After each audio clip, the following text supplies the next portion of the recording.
sort of in the Netherverse, or rather, you see her kind of in another dream of the future, where she's sort of become trapped with the Prince of Darkness. That's just eerie as hell. But yeah, it's a really clever use of sort of signals from the future and playing around with like the lake house. Like the lake house. The lake house. Just for the girls. Keanu Reeves and Sandra Bullock, their first team ups in Speed. Oh, yes. Where they put messages in their mailbox. That's nice. Well, I kind of like that one. What was the other one with Dennis Quaid? That was cool. Frequency. Aside from a very soppy ending, which, I mean, I don't think there was any other way they could have ended it, but they could have done it in tonally different. Because they had to give it a happy ending, otherwise it just would have. What's the point? The other good one, like it kind of plays like that, because I feel like I haven't been talking for a while. Actually, yes. Butterfly Effect. I think you're very out of shot as well, dude. Awesome. Butterfly Effect, like I've never seen it. I've seen clips though. It's quite good. He doesn't have any time travel machine per se, but like he focuses on when he wants to go back. Like he has a piece of paper or a picture, and he pictures that exact point, and he goes back and he tries to change the history. Like there was one where they like kill a cat or something like that, and God, I see it since I saw it. It's like literally the name of it, the Butterfly Effect. You change something small in the past, and it changes something huge, and it shows like really freaky stuff happens to him as a result, doesn't it? Yeah, really huge stuff, from like being paralytic to like having a perfect life, but the other girl is then dead, the one that he loves, and that's what I love about it. It's just that he keeps going back trying to get it better, and as we were saying earlier, like 7 days, he does every time he goes back, he gets a little bit more. Saying, as we said earlier, when it's something that these folks haven't seen. We were talking about it before. We were talking about 7 Days, the TV show. Was it the late 90s? Late 90s. I think it ran for, 3 or 4 seasons?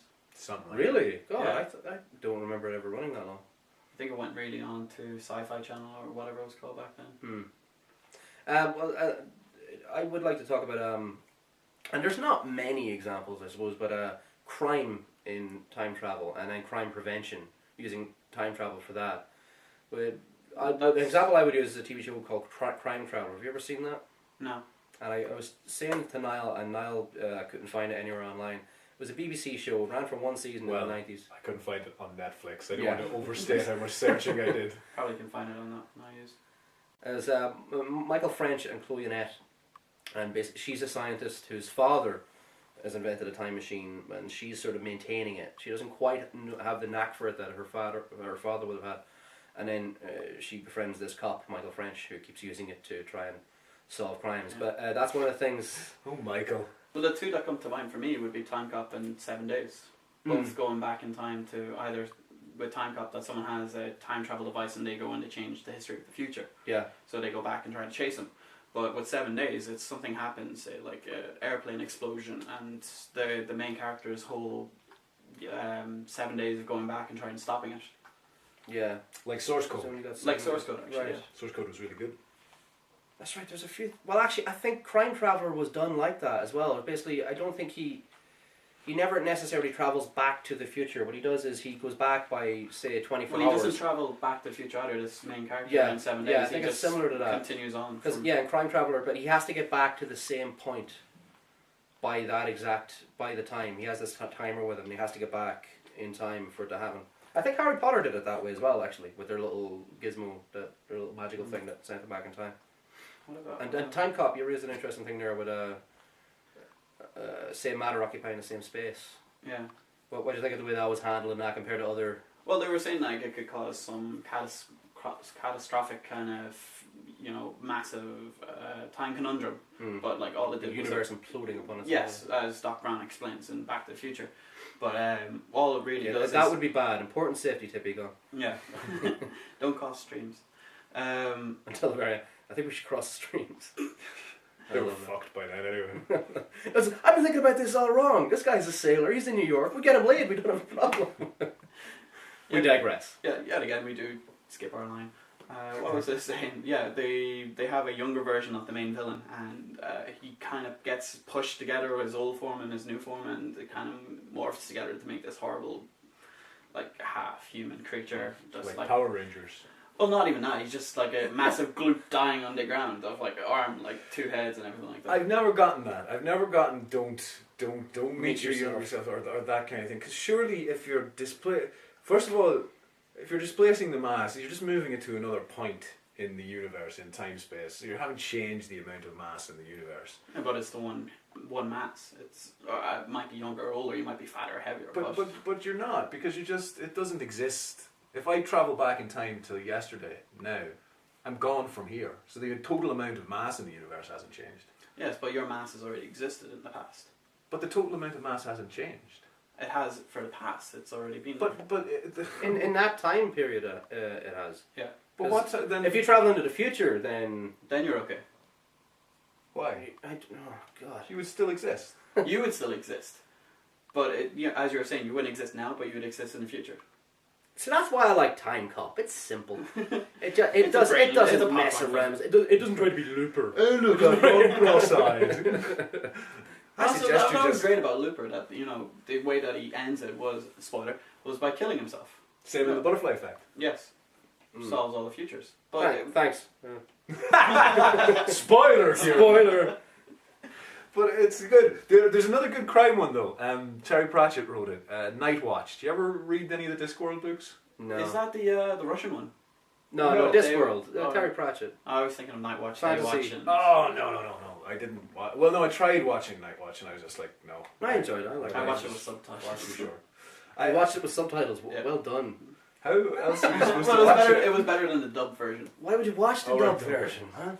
But Night Watch is cool because he's chasing this Sam Vimes, one of Pratchett's recurring heroes, is chasing this guy across the unseen university, the Wizards University, and him and this grinning little psychopath end up thrown back in time. But Sam then kind of meets his younger self and has to teach him how to be a good cop. And it happens that he ends up back in the middle of this big revolution that changed the ruler of Angmar. It's just a really good book. There was one name you mentioned there, and I just had a flashback, say, because it's quite good, and it was Sam. Little Sam Life on Beckett. Mars. No, Sam Beckett. Oh, the other Which I time wanted- traveling Sam. Which Yeah. I wanted to talk about as well. Yeah. That is definite time travel. It's just a strange form of it. Yeah, It comes taking- the person. Yeah. Brilliant. It's so good. Oh boy. It's, Every episode, I think, ended. Oh, boy. It's, Not a woman again! but it's the same. It's because there was that kind of weird pathos in it that I the other 7 days I saw the odd episode. Crime Traveler I didn't see even one, but Everyone watched Quantum Leap.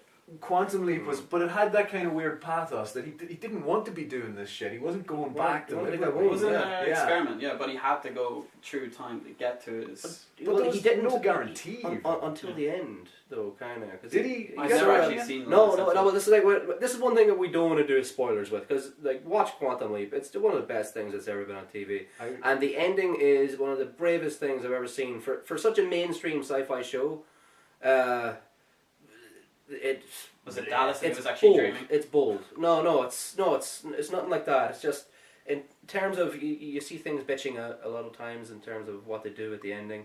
Quantum Leap came at you with some balls. It really for that ending, and it was never really a dark show. What Quantum happened? Leap. Was I it don't want to spoil it. But was an Edgar I Allan just Poe go episode? watch it. What happened? Go watch it. And basically, he never gets home, and he also even Ah. loses his link to the present with Ziggy. with Ziggy and Al. Ah. He loses that, and he keeps leaping. And it even comes up at the end. Sam Beckett never leaped home, Oh. and I think he actually has the chance. You see, in that that last time was very. Save somebody else Was it- instead. It's very Was it Yeah. actually? It's he very. was- That's what I'm talking about. He finally does. He finds the hero in himself. Because that last episode is really. He's kind of in a weird place. He doesn't I leap think I've seen anywhere. that. He leaps saved into. Al, I think. He's in like I think it's Al. Yeah. That's what he does. He to give Al a chance of happiness in Yeah. life. He leaps into this place. It's like a bar, and there's a bartender played by Bruce Everett McGill, who was actually the chief in Timecop.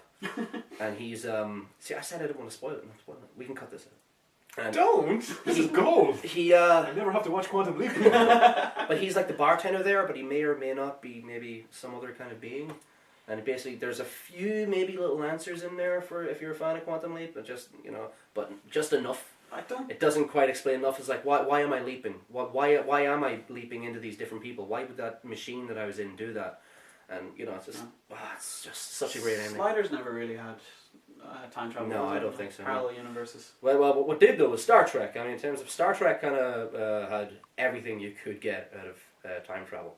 In terms of we'll start off. We'll go back to the earliest Star Treks. There was Tomorrow Was Yesterday, and there was, of course I don't know that one. there was the Time Agent, which I think is still a crime that there was never a spin-off. Was it Gary Seven? Was his name?